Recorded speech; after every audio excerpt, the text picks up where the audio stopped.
Even before General Motors redesigned the Chevrolet Colorado and GMC Canyon midsize pickup twins, they were our top picks in the segment.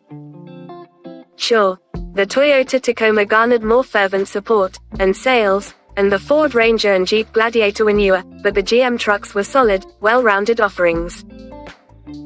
Neither did anything particularly well but also lacked glaring faults, such as the Tacoma's odd seating position and ancient underpinnings, the Ranger's vaguely cheap feel, or the Gladiator's funky towing behavior. The quietly solid Colorado and Canyon have only gotten better, though, and after driving both all-new trucks, the GMC might be our favorite between the two. What's the difference? As before, the 2023 Canyon wears unique styling inside and out. Unlike before, GM has given the GMC real differentiation from its Colorado sibling beyond a squarer look and slightly nicer interior. Every Canyon comes standard with the Colorado's highest output engine, a turbo 2.7-liter i4 making 310 horsepower and a delicious 430 pound-feet of torque. Opening parenthesis. Chevy sells the Colorado with two weaker output versions of the same 2.7-liter engine. The lowliest of which makes 237 horsepower and 259 pound-feet. These i4s replace last year's base non-turbo engine, V-6, and diesel options. This new engine muscle is backed up by the visual kind. Every Colorado comes standard with the wider track suspension limited to the Chevy's off-road variants, meaty all-terrain tires and blistered fenders are likewise included. To put some numbers to those descriptors, the entry-level GMC Canyon Elevation model's suspension gets a 2-inch lift relative to the least expensive Colorado work truck, WT, on par with the Chevy's Trail Boss variant. Ditto the Canyon AT4, Trail Boss equivalent, and upscale Denali trims. The range-topping, for now, Canyon AT4X, which is analogous to the hardcore off-roader Colorado ZR2, gets the truck's 3.0-inch lift and Multimatic DSSV, dynamic suspension spool valve, dampers.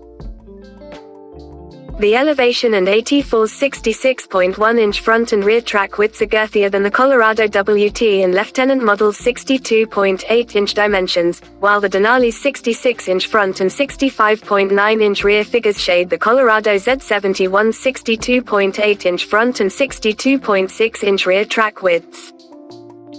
Unsurprisingly, the Canyon AT4X's 66.3-inch track widths match those of the Colorado ZR2.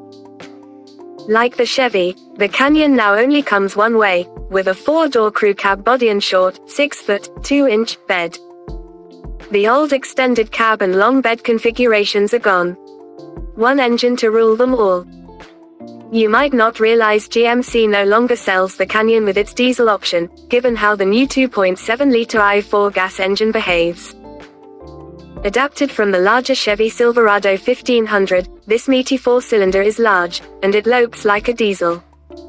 Stir in the mighty torque it produces, which is spread over what feels like a wide RPM range, and memories of the previous generation Canyon's 2.8-liter turbodiesel grumble to the surface from the second you press the 2023 Canyon's ignition button and hang around during nearly every acceleration event. The growling never rises too high in volume, so it's generally agreeable, but your right foot will feel the vibes through the throttle pedal. And why grumble about the, grumbly engine when perhaps its best attribute is that it's included on every Canyon? The available torque is mighty useful for passing or scooting away from stoplights, and we think this new truck will be quicker than the old V6 powered one. As before, the GM8L80 automatic tends to race to the highest gear ratio possible, but there's so much twist available from the turbo engine that downshifts are only given for firm buttfuls of throttle or when climbing a steep grade.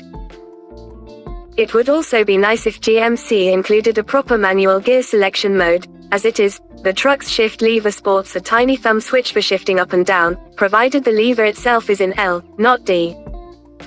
There's a readout in the digital gauge cluster for the current gear, which is nice, but some paddles or a dedicated shift gate would invite more use.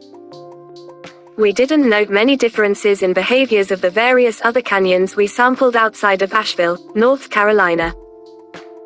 Every non-AT4X grade Canyon drives more or less the same, with a controlled ride, minimal rear axle jiggle even over cratered forest roads, and seemingly tight build quality. Even beating the daylights out of several Canyons never elicited so much as a squeak or a rattle from anywhere inside the cabin, and the frame feels robust. In fact, we like the entry-level elevation model the best.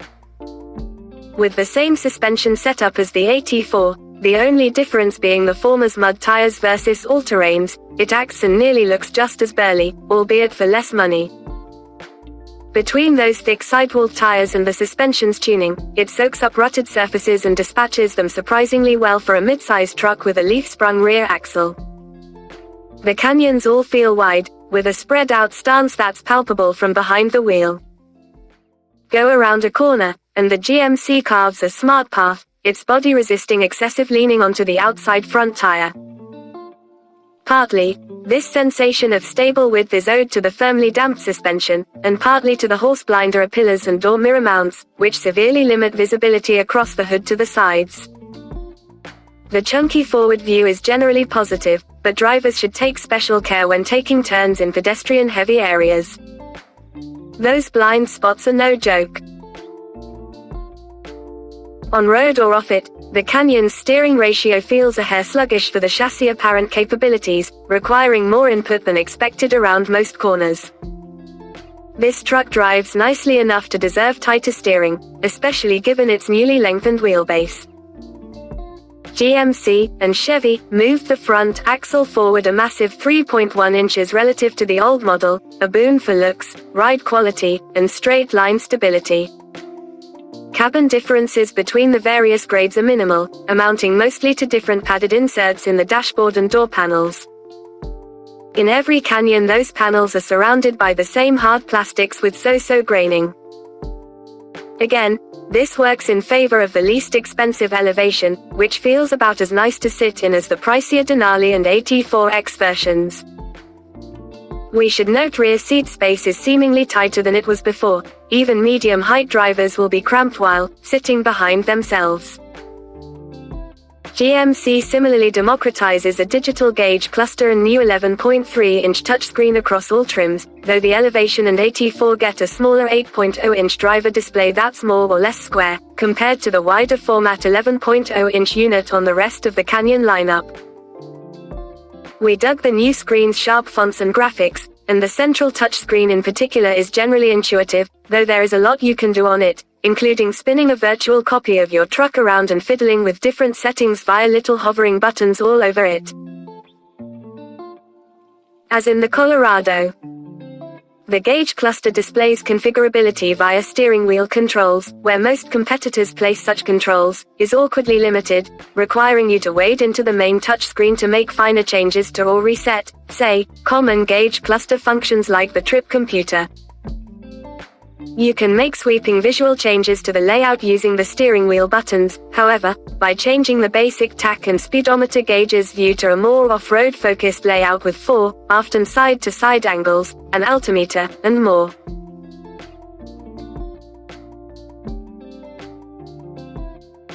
Most egregiously, though, GMC places the headlight controls on the touchscreen.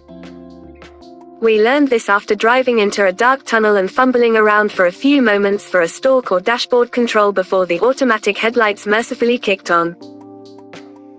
There is no physical control for them, only a light bulb-shaped icon at the top of the touchscreen, which, even more frustratingly, you must press before a menu of various headlight options, off, parking lamps, headlights on, etc., appears, requiring yet another button press to change something. Another curiosity. The dashboard rocker switch depicts 4 windows stacked atop each other. Press it, and all 4 windows drop simultaneously. Great. But you can't roll them back up all at once using the same button. Dumb. AT4X time. Generally satisfying and rugged though the entire Canyon lineup is, what with its lifted and widened suspension, it feels like a farm system for the AT4X model. This is GMC's equivalent to the off-road Chevy Colorado ZR2, right down to fancy frequency selective multimatic dampers, lifted ride height, and locking front and rear differentials. We bounced the new 2023 AT4X down some fairly brutal logging roads and beyond, and drove away thinking we'd barely drawn a sweat from the pickup. The Multimatics steal the show, as they do on the Chevy Colorado ZR2, both the new one and the previous general version, taming wheel motions over rocks, ridges, and more. The faster you drive, the smoother the ride gets, and even on-road, the dampers deliver excellent rebound control and the same ability to round off sharper impacts. These pieces elevate the Canyon's baseline handling nicely, though the lift springs allow some extra lean in sharper corners.